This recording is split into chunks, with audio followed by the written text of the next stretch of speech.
Welcome back. Today we will discuss a passage based on a famous speech titled The End of Living and the Beginning of Survival, delivered by Chief Seattle in 1854.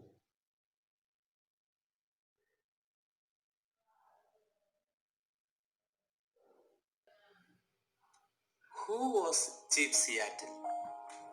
He was the leader of Suquamish and Duwamish tribes, the Native American Red Indian tribes.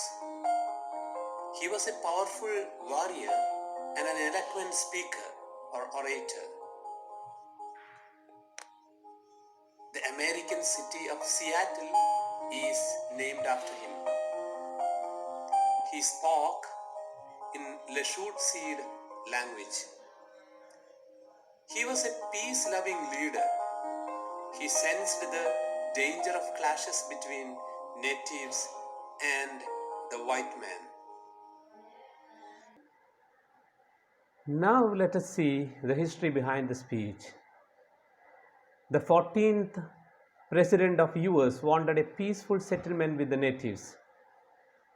He sent a letter to Chief Seattle communicating their intention to purchase the Northwest Territories. Isaac Inger Stevens was the governor of Washington and commissioner of Indian Affairs for Washington Territory.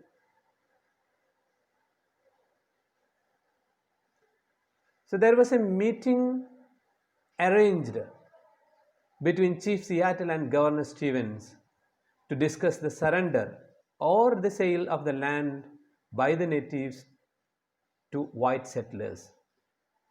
Chief Seattle understood the changing times, and he also knew how much his people would suffer if they continued clashing with the white settlers.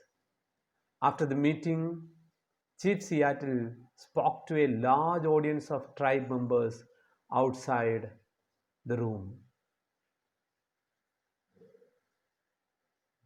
The speech begins. The president in Washington wants to buy the land from the natives. The idea of selling or buying nature, its land, water, and sky, is a strange idea to the Native Americans. The white man does not respect nature, but earth and every living and non-living things on it are sacred and important to the natives.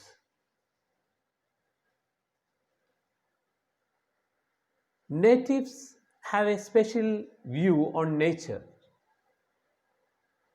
Earth is their mother, flowers are their sisters, animals, birds, rivers, and sky are their brothers.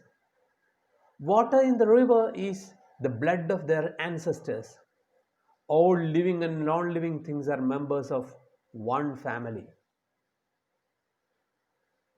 They accept the offer given by the governor of Washington. And there, the governor says he is ready to give another land to the natives as a compensation. Chief Seattle says that the natives are ready to accept the offer only if the white people agree to certain conditions. These conditions are as follows. Number one, the white people should teach their children certain facts. The most important one is they will have to treat nature with respect. Then they will have to consider the land, water, and sky as precious and sacred. Rivers are like brothers, they quench our thirst and feed our children. All these principles should be taught to the next generation, the children of the white men. They will have to know that air is precious, trees and animals and man share the same breath. They must treat the winds as sacred, The same wind gives us the first breath and receives our last breath. Whatever happens to the beast will soon happen to man also, because all things are connected in nature. The most important thing is that earth does not belong to man, man belongs to earth. Then Chief Seattle blames certain attitudes of the white men. The white men forget their ancestors and they do not care for the next generation. They do not understand the ways of nature. They usually consider everything as mere properties that can be bought or sold. Earth is also considered as one property. Their greed will destroy earth. They kill animals for fun. Thousands of buffaloes were shot dead while they passed in smoking iron hose, that means trains. But natives have a different view on nature. The sight of cities built by white men pains the eyes of the red Indians. They cannot tolerate the culture created by the white men. The cities are unbearably noisy, and it is an insult to the red man. There is no peace in cities. The beautiful, soft sounds of nature cannot be heard from a city. All things are interconnected like the blood that unite one family. Even God is part of it. White man is wrong because he thinks that he can own a God like anything in nature.